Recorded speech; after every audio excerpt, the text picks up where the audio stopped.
In the land of Skyrim, there are the Orsimer, commonly known as the Orcs, a race known for their mostly tribal lifestyle and indomitable strength. While many in the Empire praise Orcs for their craftsmanship and service in the Legion, they are still looked down upon as nothing more than savage barbarians, and do not have their own province unlike every other playable race in the Elder Scrolls series. In fact, their kingdom of Orsinium has been razed to the ground more times than Nazim has mentioned the Cloud District. But this just means the Orcs have endured more hardship than any of the other races, which then begs the question, out of all these strong and durable Orcs, who is the greatest among their kind? Hello my fellow hirelings of House Telvanni! I'm Neloth, and today we are going to be analyzing some of the greatest among the Orsimer people, and then label who I believe is definitively the greatest Orc in the Elder Scrolls series. Before I begin, I do want to clarify that being the quote-unquote greatest does not equal the strongest. Rather, we are going to be looking over the accomplishments of certain Orcs, how well regarded they are in history, and if they are true to their race's culture. And of course, this isn't an OC dick measuring contest, so your little orc dragonborn you played as through all of middle school will not be counting in this video. So with all that being said, let us dive right in and talk about some great orcs. Chief Larak. Chief Larak is the orc chieftain that leads the Mor Khazgor stronghold in Skyrim. Now, to be honest, most of the orc chieftains are pretty much the same with only some minor differences, making them rather ununique. What makes Chief Larak different from the rest is that his stronghold is relatively prosperous and doesn't seem to have any issues, with the exception of his daughter, Borgak the Steelheart, who wishes to leave. Larak has dialogue that reveals he once served in the Legion, maybe even in the Great War, but even if he didn't, he likely explored much of the world and gathered more experience than some of the other orc chieftains. Larak is also a master trainer of the block skill, further showing his experience as both a legionary and an orc chief. While not the best orc in all of the Elder Scrolls, I would say that he is likely the best orc in all of Skyrim during the 4th era. Strong, experienced, and holding true to orcish customs and Malakath's teachings. Baloth Bloodtusk. Baloth Bloodtusk was an orcish hero and leader of a band of orc mercenaries called the Savage Sons. Baloth was regarded as the finest warrior in all of Hrothgar, and some people claimed that he was an avatar of the Daedric prince Malakath himself. Legends speak of Baloth taming and riding a giant bear, wrestling with giants, and even slaying dragons. And since Baloth was alive in the First Era when dragons were rare but not a myth yet, it is possible that he was indeed a dragon slayer. He also had a very independent spirit, being known as the Wild Boar, because he bent the knee to no king and only fought for his own reasons, which I personally think is a horrible belief for a literal mercenary to have, but whatever. Now, Baloth is most known for his role during the first Siege of Orsinium, where he dueled Gaiden Shinji. However, there was actually a lot of deceit behind the deaths of both Baloth and Gaiden. See, King Golkar asked Baloth if he would help defend Orsinium from both the Bretons and the Redguards, but Baloth believed that Golkar did much to provoke this war in the first place, and that Orsinium was already doomed. In his mind, why should he fight on the losing side of a preventable war? Baloth was prepared to cash out his chips when King Joli of the Bretons sent a letter to Baloth informing him that his brother, Rokog, had been killed in the fighting and that he should join him instead to avoid more bloodshed. Baloth naturally took this as a threat and decided to join Orsinium's defense to avenge his brother and take revenge on King Joli. When Baloth came to Orsinium's defense, he and his savage sons slew a great many Bretons, and many orcs came to love him more than their own King Golkar. But behind the shadows, King Joli and his general Mercadene manipulated both Baloth Bloodtusk and Gaiden Shinji into having a duel for the fate of Orsinium. King Joli set up archers to rain hellfire upon both champions, so that King Joli could take both Orsinium and then attack Hammerfell afterwards, which would be weaker without their beloved champions. This deception succeeded, but before it happened, the duel between Baloth and Gaiden Shinji came to a standstill and was said to have lasted 8 minutes straight, with neither gaining the upper hand until the arrows were loose and slew them. When the dust settled, Lord Tristan, a knight of the dragon who had been deceived, and Baloth's brother Rokog, who wasn't actually killed, buried the two champions together in honor's rest in Hrothgar. Now, what's interesting about Baloth is that he was highly regarded by almost all orcs as one of the best fighters and a good leader, but there seems to be a dark side to this orc as well. We don't know for certain what clan Baloth Bloodtusk once belonged to. However, old orcish poems claim that Baloth, along with 2 other orcs, founded Morkel-Deen, the ancient stronghold of Clan Morkel. A clan known for having the finest smiths and forging strong weapons and armor, and even helping in the reconstruction of Orsinium in the Second Era. But what's interesting about Morkel-Deen is that it has a device known as the Blood Forge that forged strong weapons and armor by consuming blood. We can even find a journal in Morkel-Deen written by a Garakul that suggests some of the orcs in Morkel-Deen worshipped Mephala rather than Malakath. This suggests the possibility that Baloth Bloodtusk was a practitioner of blood magic to some extent and possibly worshipped Mephala.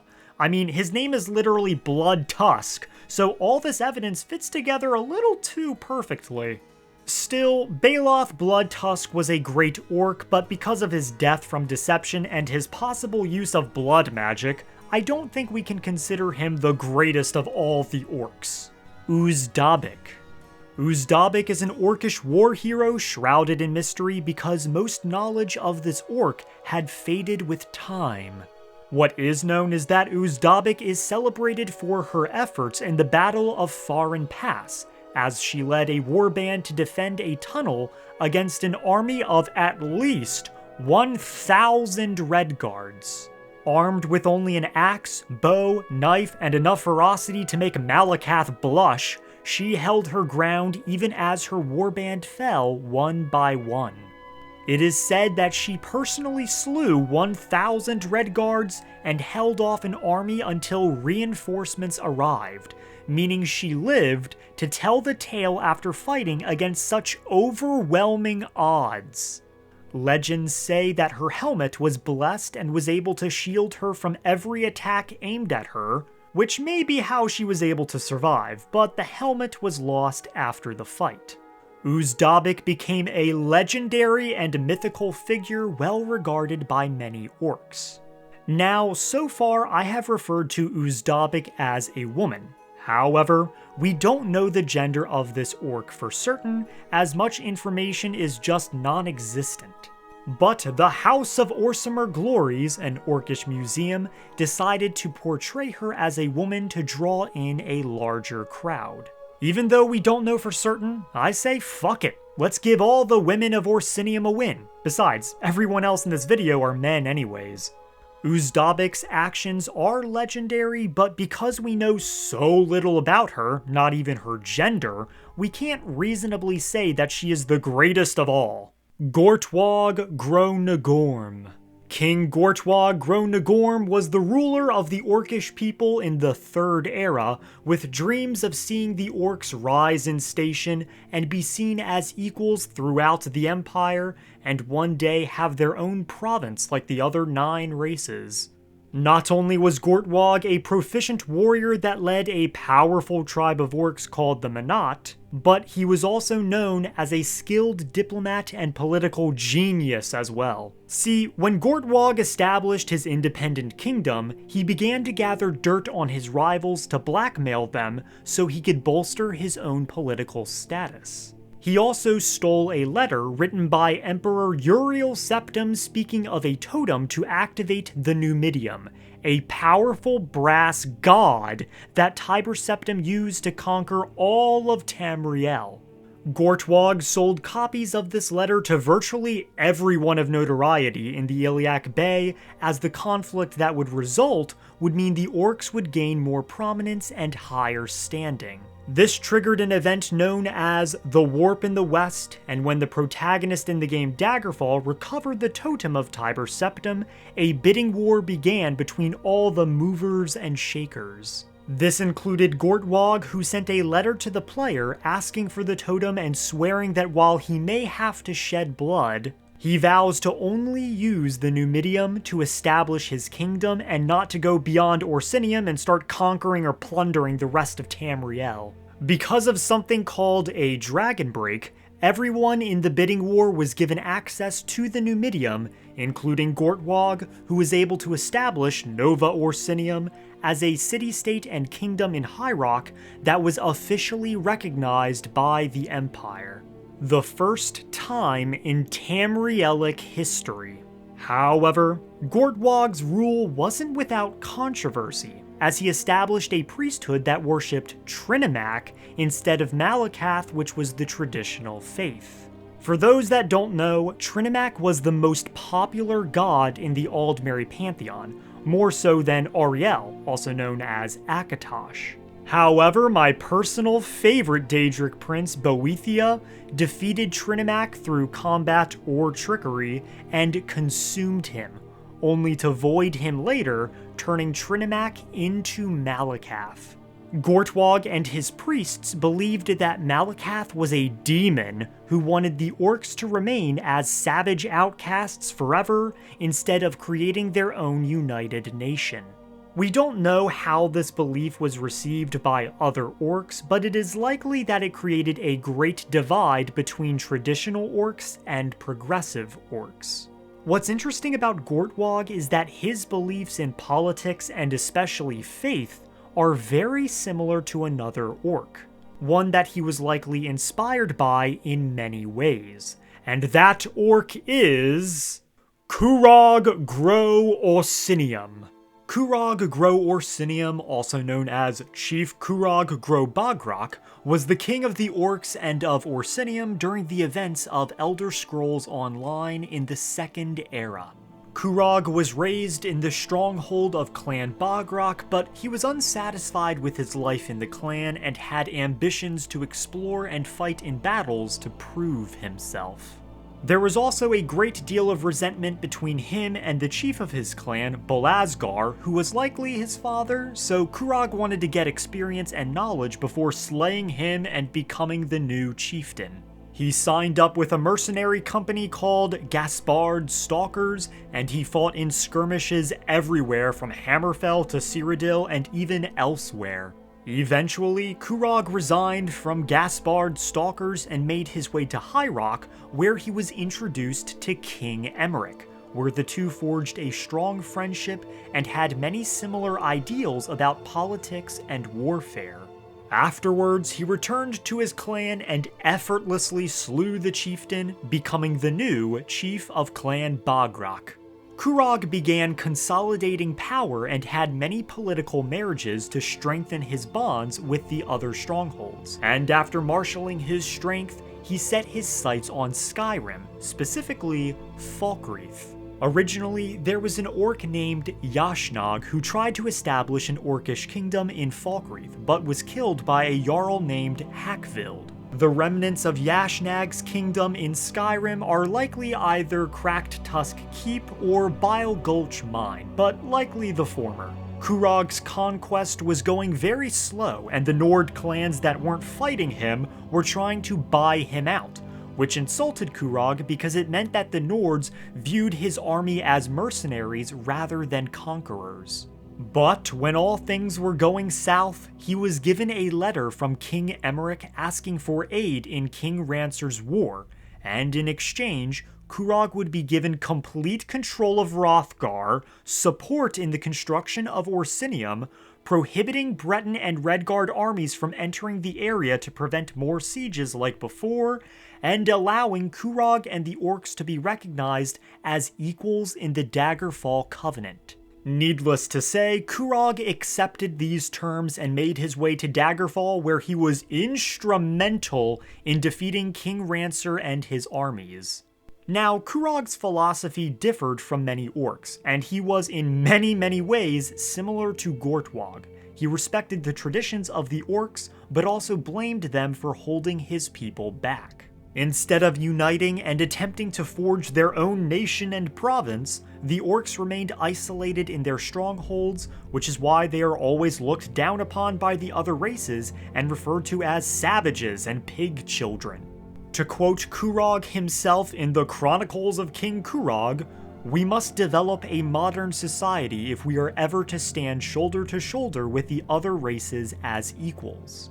We need to build Orsimer towns and cities that can sustain diplomacy and trade while not looking like ancient and restrictive fortresses. A little fear in your contemporaries is all well and good. I find that it helps immensely in negotiations, but attitudes and mannerisms that invoke terror, those should be locked away and reserved for your enemies, not left on constant display to frighten friends and foes alike." Like Gortwog, Kurog was also a worshipper of Trinimac rather than Malakath, and also established his own church inside of Orsinium. After King Rancer's war, Kurog returned to Hrothgar to begin rebuilding, but also to slaughter an army of Reachmen known as the Winterborn, whom were led by 13 warlords. We don't know what happened to the first 12 warlords, but it is my guess that Kurog and his armies were able to slay them all. And when it came to the final warlord, Urfon Iceheart, Kurog slew him with the help of the Vestige, and claimed his sword in hopes that any orcs uncertain of his claim as king would finally accept him.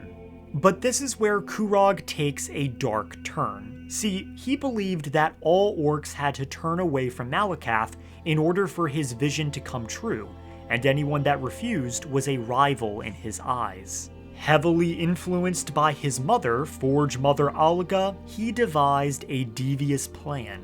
First, to use a cult dedicated to Trinimac called the Vashrock into violently forcing people into worshipping Trinimac, and to manipulate public perception against orcs devoted to Malakath, specifically Kurog's old friend Bosrog Grofarin.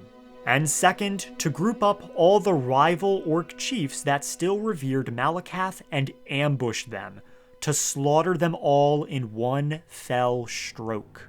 This plan was thwarted by a group of adventurers, including the main character in ESO who slew both Alga and Kurog.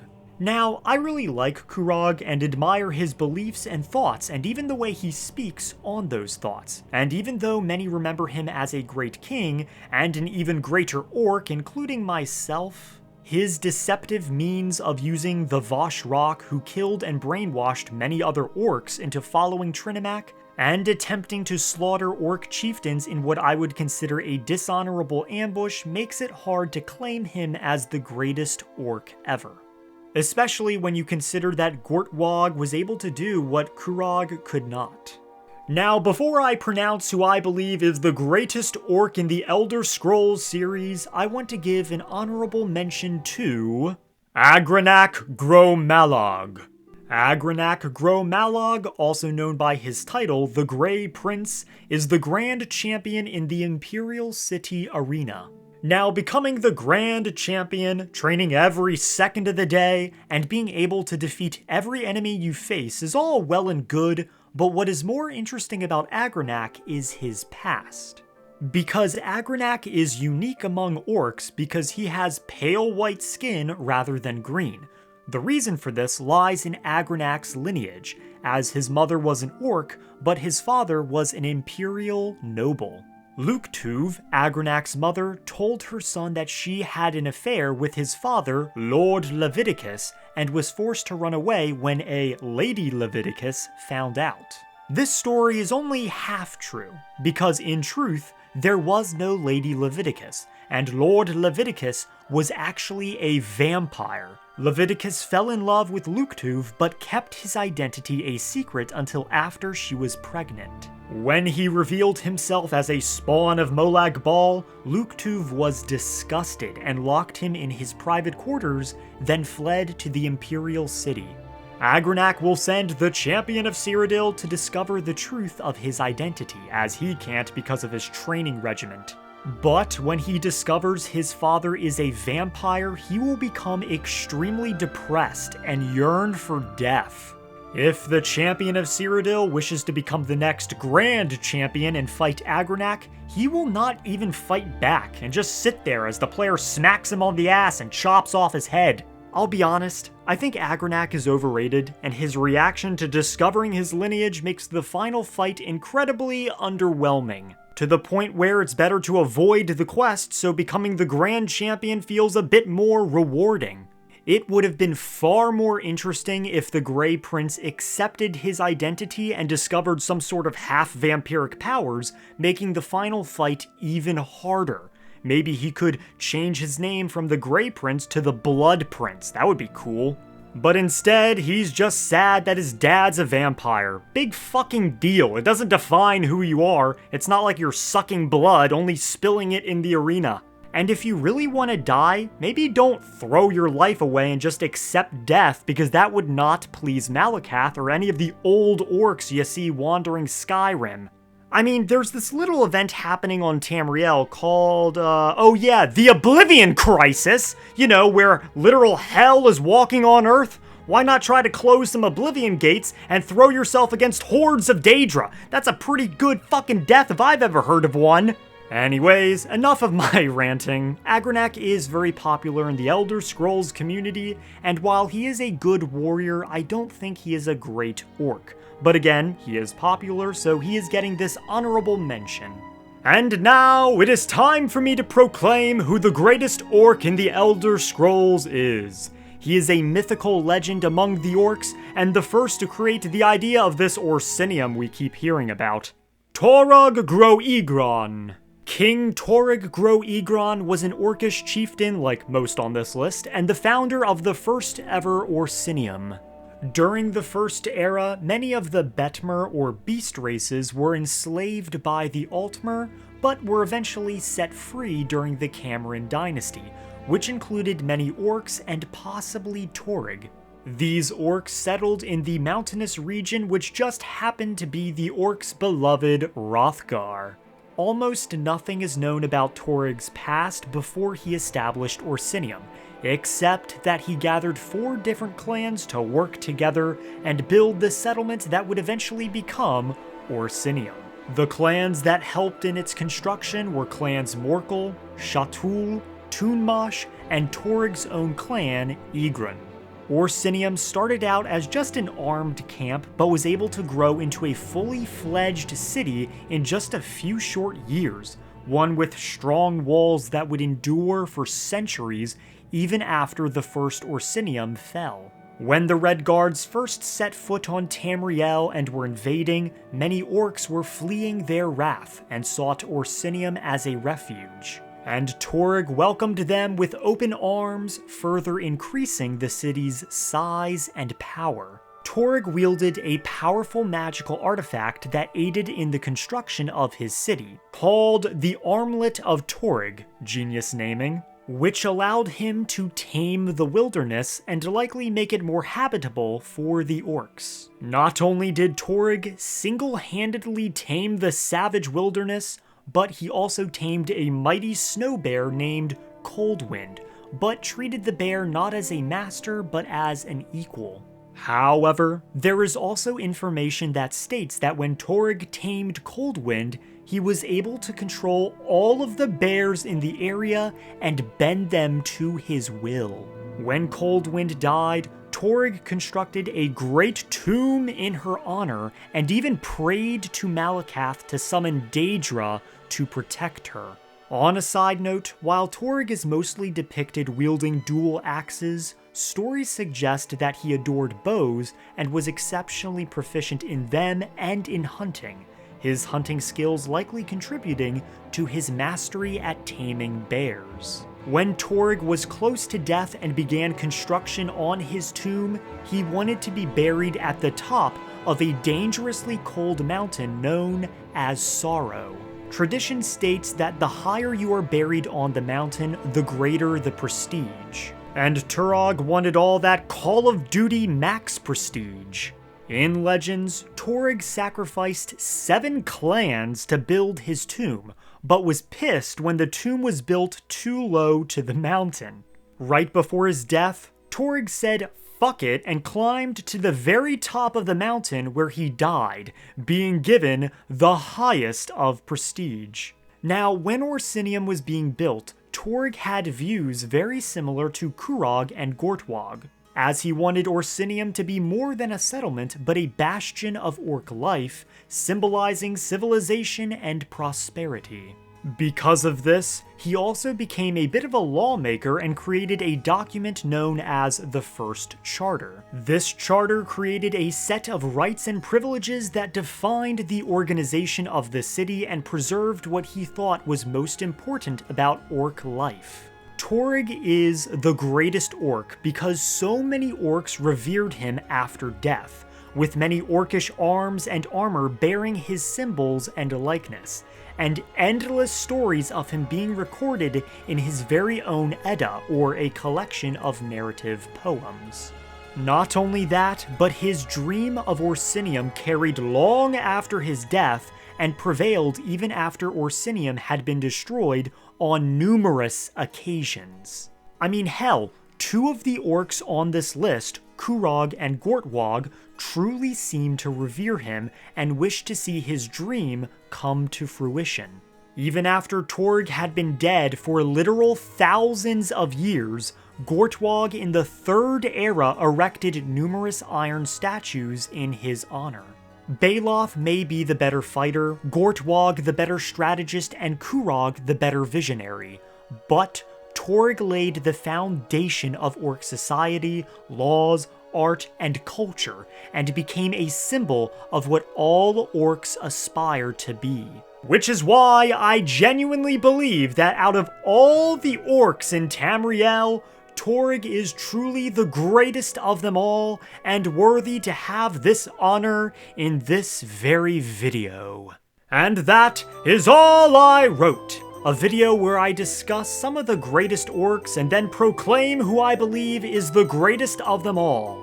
A few months back, I played the Orsinium DLC for ESO and really enjoyed it and its story, and I wanted to make many orc-specific videos, but other video ideas became more important. However, I'm glad I finally got around to it. While there are many cool orcs in the Elder Scrolls like Urag Gro-shub, there aren't many with in-depth writing that can make them transcend above all the rest. Something I hope the Elder Scrolls 6 can fix if it is set in the locations of High Rock and Hammerfell, like many people believe. Speaking of belief, here are some of my channel members who are true believers in the House Telvanni cause. And those members are Mirak, Savdark, Conarunda, Nork, Will Ernst, The Proud Prince, Deadpool Maoista, Skooma Addict, JJ Ensid, Grud, Ranger McKay, Milani Stilla, Batman Man, and Carson Friday.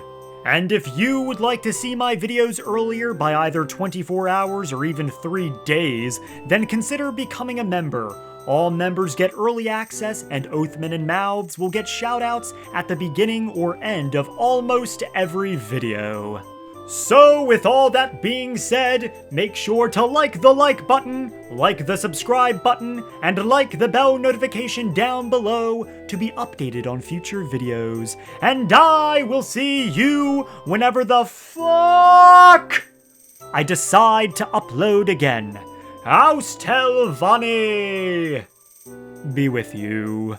Please, O hero of Skyrim, I shall be ever so grateful.